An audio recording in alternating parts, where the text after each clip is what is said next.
Welcome back to IMPAKT TV on the fourth day of the IMPAKT Festival Modern Love.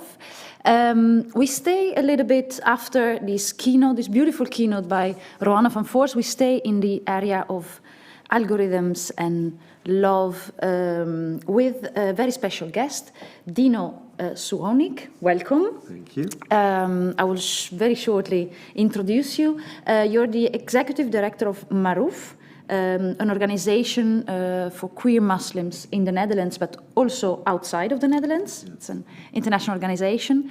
You were born in Bosnia, and you are also a queer Muslim. You frequently write and speak about these topics, especially related also to discrimination and to the identity of this group. And you started the first empowerment program for queer Muslims as part of Maruf. Yes, you said it perfectly. Yes, you nice. said it all, actually. And as last, that you write also for newspapers, including NRC, Volkskrant, and The Correspondent. First of all, I would like to ask a little bit more about Maruf. What is the work of this group? You said it almost all. I mean, we focus ourselves on empowering queer Muslims on their journey to self-acceptance and navigating the surroundings when it comes to people not really being able to accept them, accept us as queer Muslims. So a lot of our work is focusing on trying to find ways, tools, and enough capacity to deal with that. Yeah. Often a pressure from the society, pressure to choose between being queer, being Muslim, and navigating all these different ways of seeing us. Because when you say queer Muslims, you often deal with the fantasies and the projections of other people, what you are supposed to be, rather than how you identify yourself. And I think that is maybe what makes Maruf also special, is that it's not only focused maybe on this kind of also acceptance and from the outside world, but also especially on your own identity and your own roots, let's say. Can you tell a little bit more about that? Yeah, I mean, in the Dutch society in general, like many Western European societies, there's a huge focus on coming out and on these kind of neoliberal notions of what your identity is supposed to be.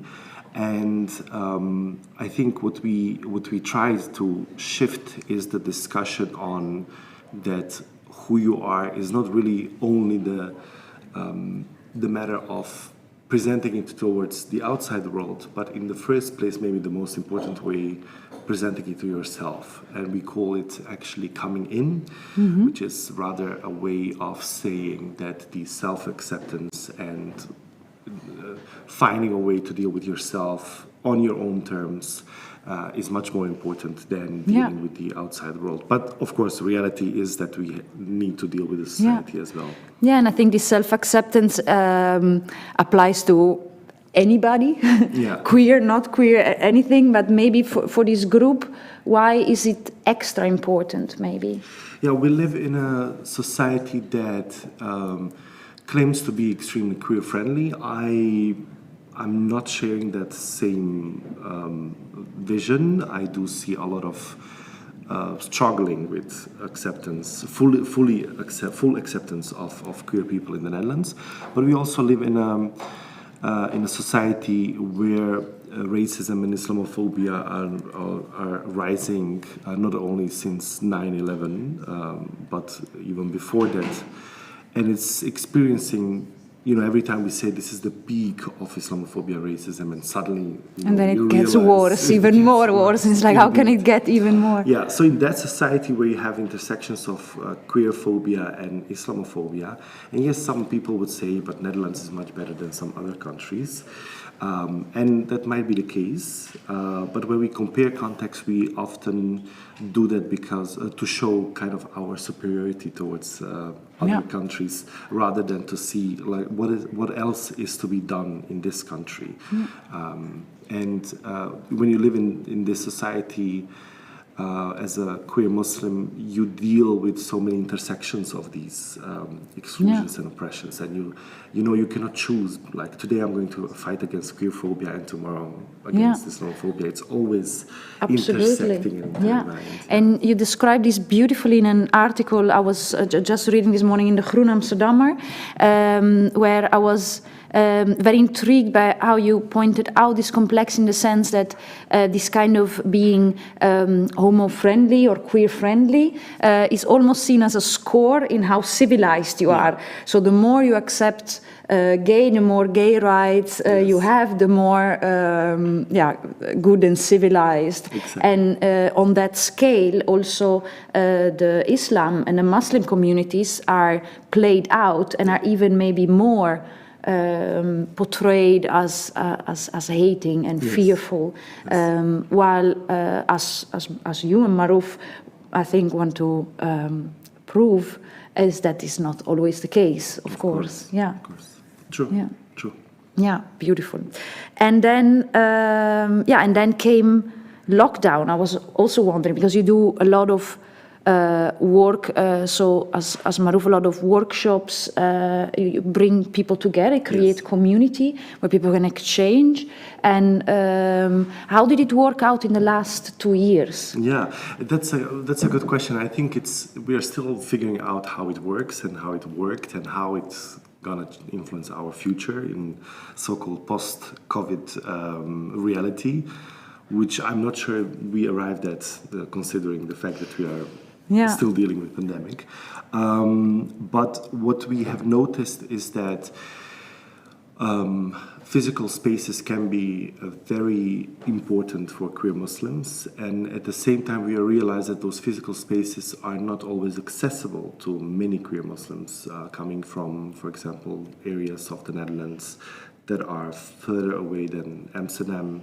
Amsterdam keeps being this so-called physical center of queer scene and even queer Muslim scene. We have realized that we have to move to the digital online space, and I have to say that we did it quite successfully, because we were surprised by the fact that much more people were interested in our online programs than in our offline programs. Is it really? Yeah, which is a little bit different than what a lot of other organizations and communities are saying. I think one of the first reasons is that we really offered certain frames in which people felt safe to interact with each other, and we took it also to the online space.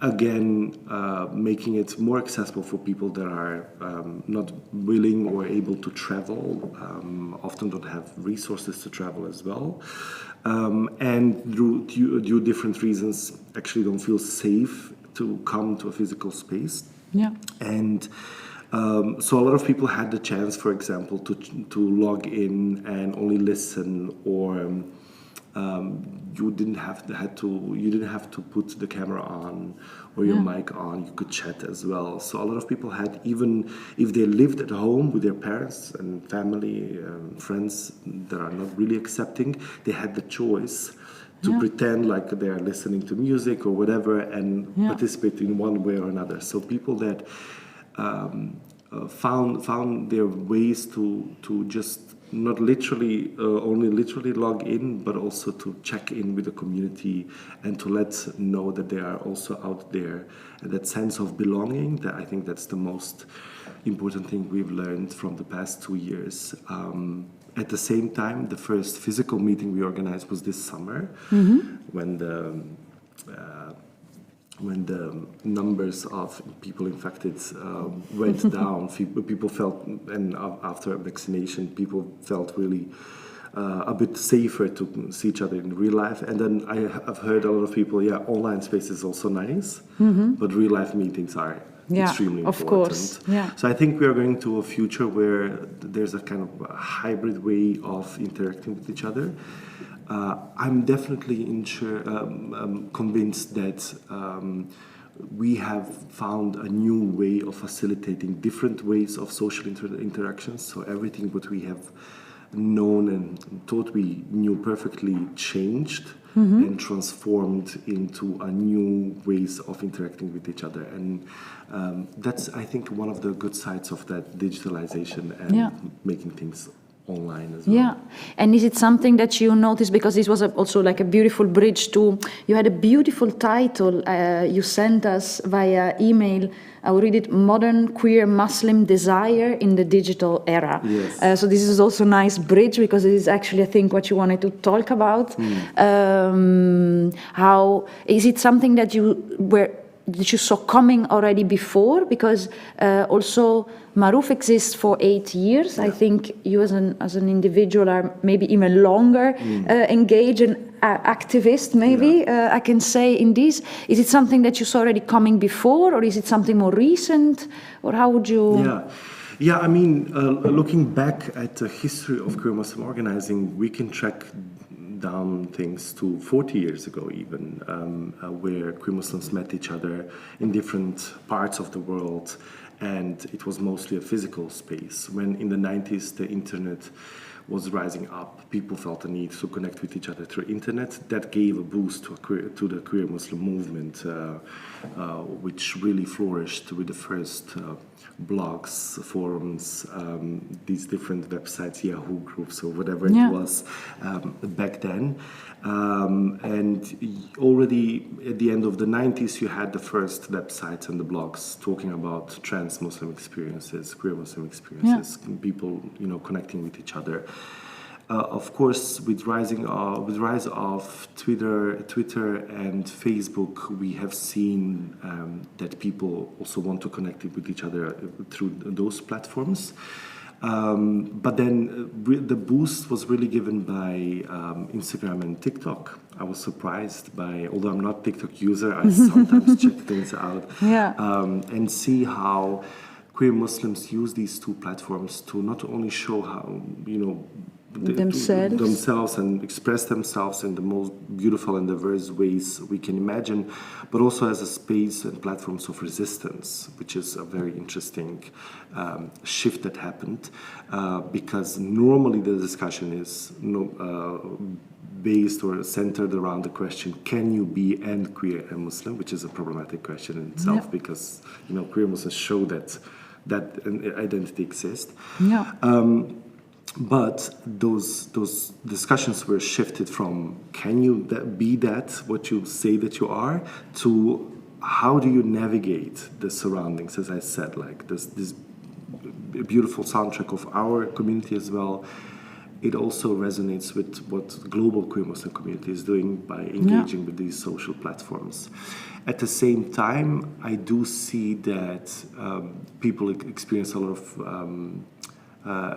of hateful comments.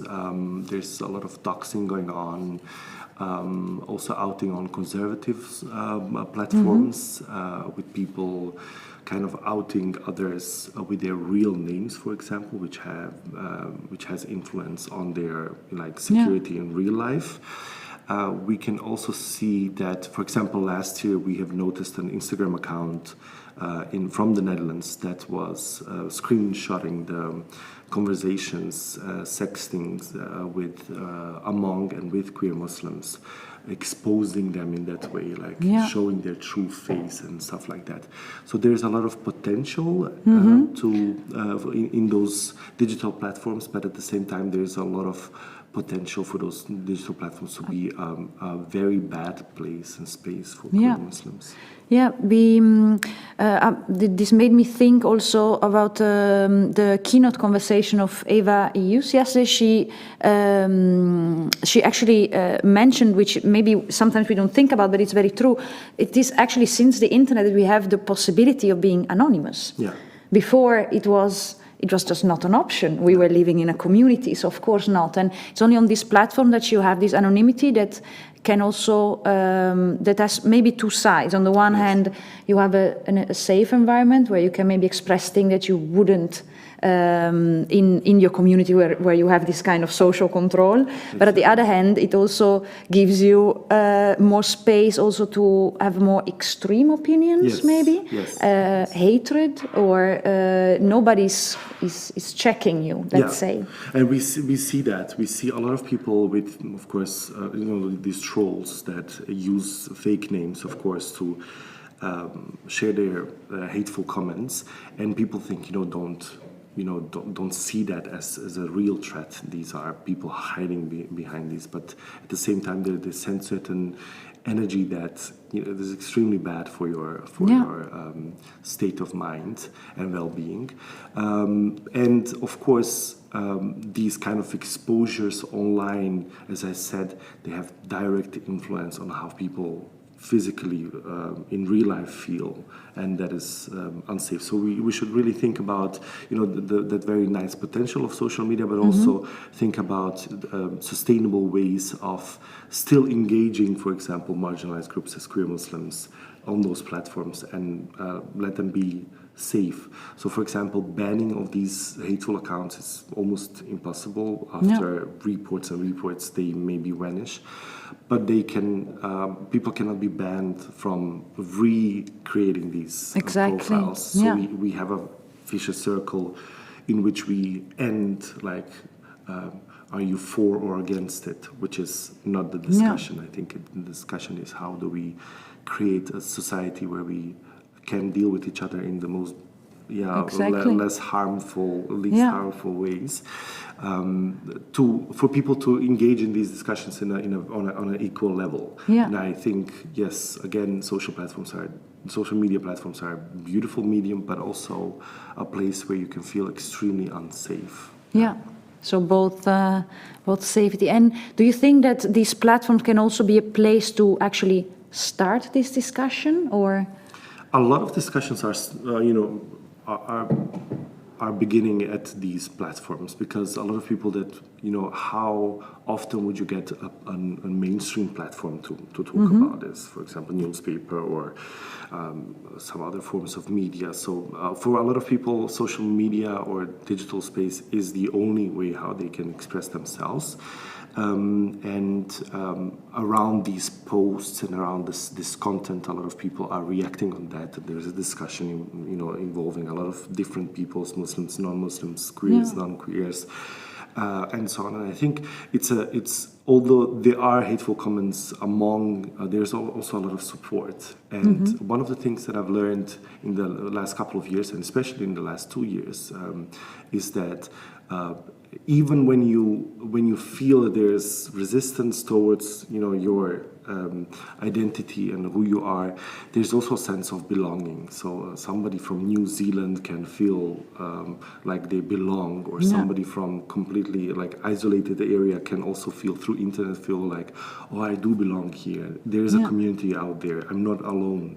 And I think that's the source of self-acceptance as well, and also that empowerment of, oh, I'm strong enough to participate in these discussions. But there are certain things that Facebook, for example, need to change. We have seen a lot of, for example, that the identity check or real name check that, for example, for a lot of transgender people do not work well. For example, if you live in an oppressive country and you need to prove your identity by sharing your ID, it's almost impossible to use your name that you desire and the identity, not the new identity, but the identity that you want to share with other people. When Tumblr decided to reduce the sexual related content for a lot of queer people of color in general, it was the medium to connect with each other, and suddenly a lot of content disappeared as well.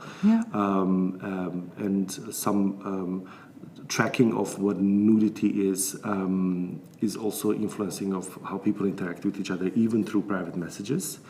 And the other thing that I was thinking about was, I think, the idea of how these social media platforms can the reviewers of these social media platforms cannot make this difference. The algorithms, for example, cannot make difference when, for example, queer people use certain terminology, certain slurs that are, reclaiming their pride. The algorithms take that often away from the platforms, seeing as something insulting. And on the other side, what we often see by homophobic and transphobic content, it's not being recognized as harmful, which we also have to think about, like these automated systems of controlling and reviewing the posts and the content can be harmful for people, like reclaiming certain words and finding self-acceptance, and some others that are using it for hateful comments. This is a broader discussion on, social media platforms are not public and shared by public. These are private companies. Absolutely, yeah, and I think that there is a big problem there. That there I think in practice, and from what you're describing, how queer Muslim are using it, it is a kind of a public space, a very peculiar public space, but owned by public companies, which makes it strange. And public companies that are optimizing it with profit in mind, not with a healthier society in mind, maybe. So there is a discussion. And how do you see? How do you see that currently queer Muslim are, I don't know, going around these problems? Let's say if they ask for an ID, for instance, how do they get around that? Or if some words get blocked, how is that solved at the moment? Yeah, I don't know exactly like which strategies people use, but I've heard of several things, like making a public profile and a private profile, making the one that is, if one profile gets down or is pulled down, you can use another one as a backup profile. You not using their real names, but the ones that are really like that sounds real, and also taking care of themselves in terms of logging off, like deactivating, not deleting, but deactivating your account in order to just deal with that pressure. And I think that's also a beautiful thing about social media platform. You can, if you deactivate it or turn it off, you just don't have that. You don't allow other people to enter your space. That can be very close when you are using a device. It's coming into your personal area. So I think these kind of strategies, but these kind of discussions also force us to think about algorithms in general, and I think also artificial intelligence that we actually don't talk about. A lot of softwares that are being used, for example, for facial recognition. Some countries are thinking about creating these facial recognition software that would be trained to recognize queer people. I'm not sure how that would work. Yeah. But some countries are interested in that. Yeah. And I'm extremely worried about that. We also see that, for example, dating apps as Grindr are used by, for example, Egyptian police to track down and persecute queer people by making like fake profiles and. There is a very extreme use.